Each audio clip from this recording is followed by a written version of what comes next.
All innovations come from an observation. And my observation was simple. I looked at the numbers that existed in the technology sector in terms of employment, people starting companies, people funding into black and brown companies, people who were on boards of directors, and I noticed there just simply wasn't a lot of people, and that was a problem.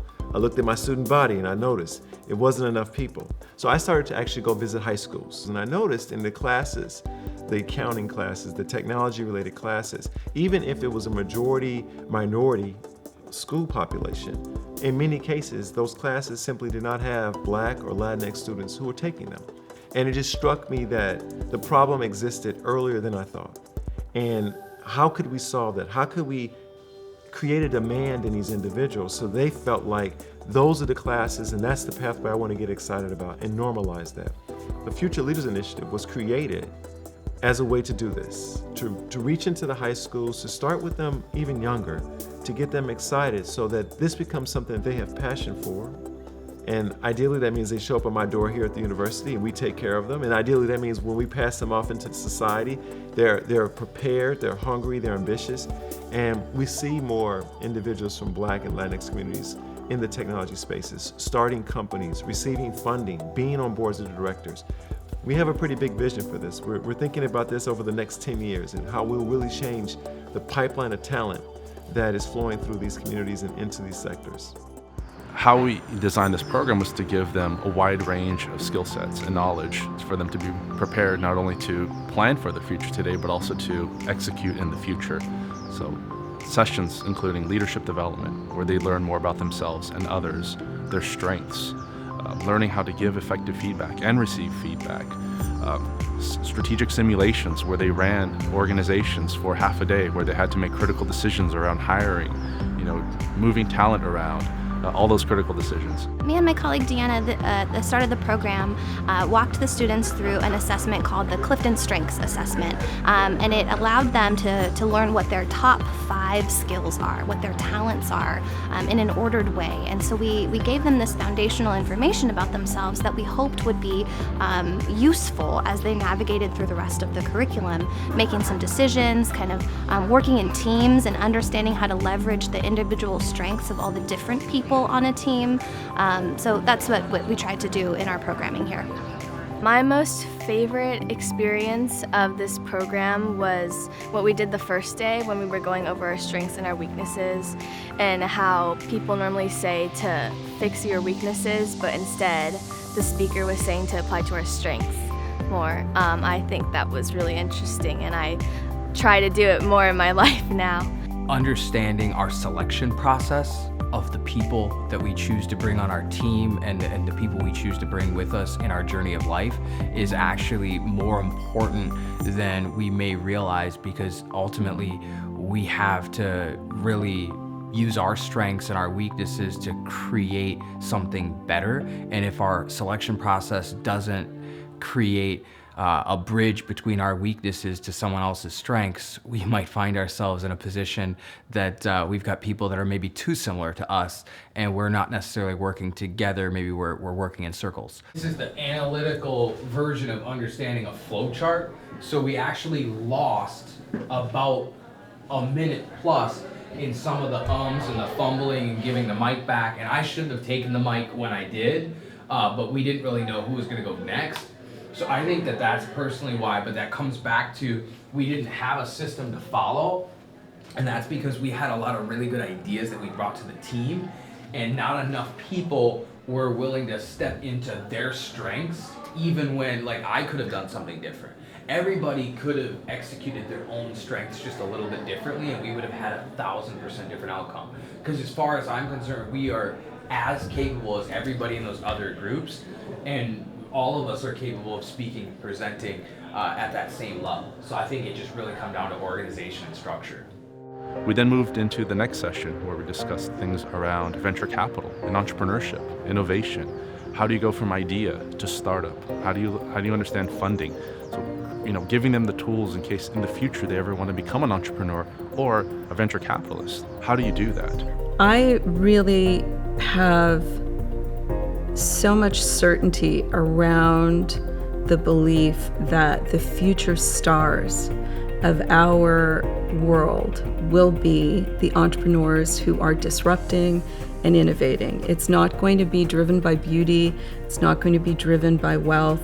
It's not going to be driven by who you know. It's going to be driven by the social impact work that you do. And we're so excited to be building a place where we can support that growth. I think kids have to be tone deaf to the negativity. These kids need to really be fearless and really be hugely ambitious. And women in particular need to be bold. I think the best thing that people can do is just shut off the media, focus on what they want, think about why they want it, and then just really throw themselves into it. I think I would want to go into the business fields, specifically potentially create a startup in the future, because listening to the speakers last week talk about how they just started out with an idea of how they wanted to improve the world. And I want to be able to do that too. I want to take the issues that I see in the world around me within my community and turn that into a successful business that I can use to help people. For example, these people that we've listened to over the last few weeks have talked about how they just started out with an idea, but they use their strengths, they use the people around them to create something that otherwise would not have formed.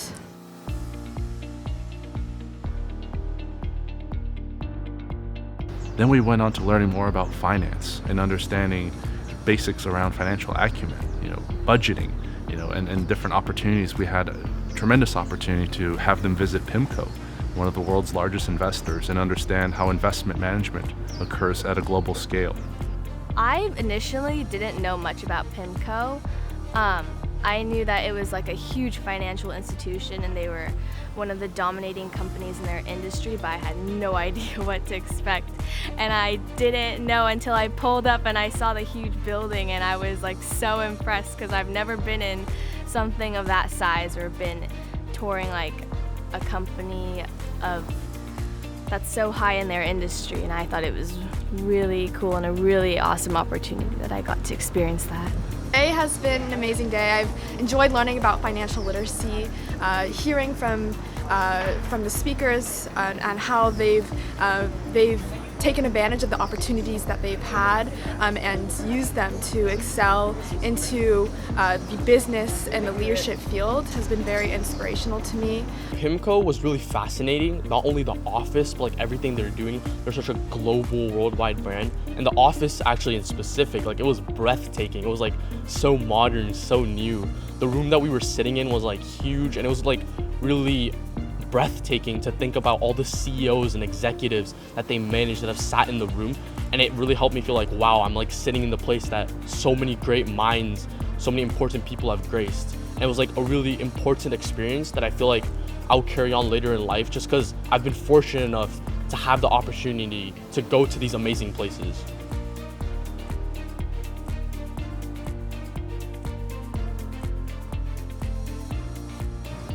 We then added sessions around real estate, healthcare, industries of the future and how they're transforming, and what are the opportunities in both real estate and healthcare. Essentially what I wanted to convey to them, really just exposing them to a world that some of them may know about, but some of them may not. And I think that that's incredibly important because one of the things I've noticed being around individuals who are wildly successful is that their kids just have access to more than we did as kids. Not necessarily a talent gap, not necessarily a skill set gap. It's just an exposure and education gap. And so, that's obviously something that I want to change, in my own small way. And, that's what I wanted to do today. I learned about the effects of commercial real estate and how that differs from other forms of real estate. I also learned about like real estate agents versus like real estate brokers. And these are all things I didn't really know before. And the session with Josh just really like opened new doors for me, and I'm even more excited to look into real estate. The Future Leaders Initiative is remarkable. It gathers students from different pathways, from different ages, from different cultural backgrounds, and puts them together. We talked about healthcare and what their future could look like in healthcare. I think some of the really interesting things that came up in conversation were you don't have to take a traditional route into healthcare. People were asking, if we had medical or bioscience backgrounds. It's interesting. None of us on the panel did, actually.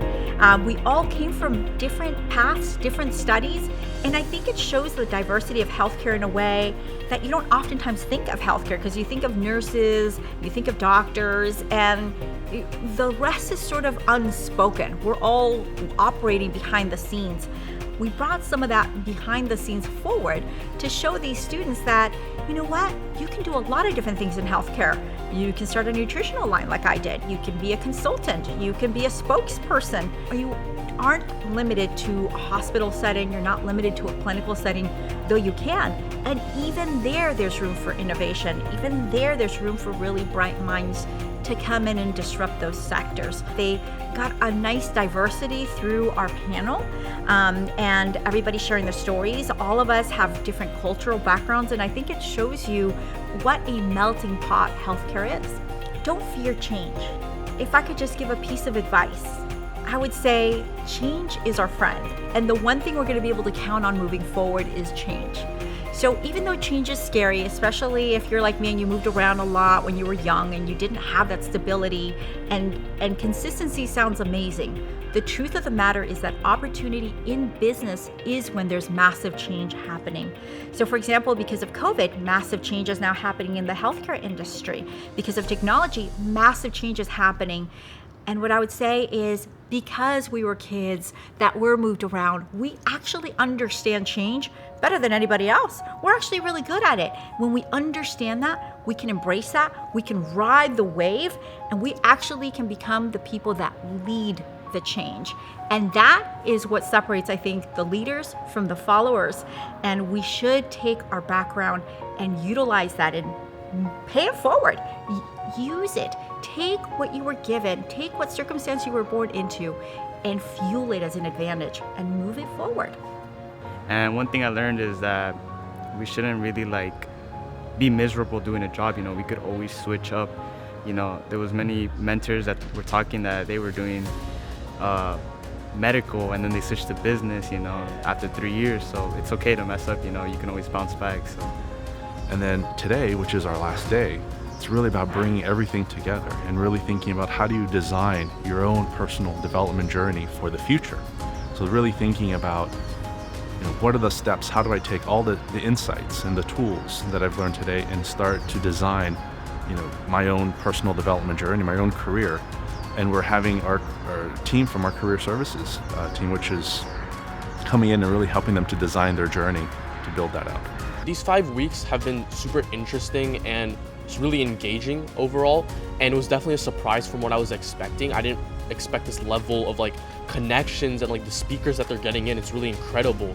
A few notable ones, the global head of AI for NVIDIA coming to talk to us. It's just amazing thinking about the kind of people that they bring here to talk to us. This program and this partnership with UCI is certainly world-class, just like what was shared today by Dean Williamson. After experiencing it today, not only the ceremony, but hearing the testimony from the kids and from their families, I recognize that it's so stellar, I can't make a comparison to another program.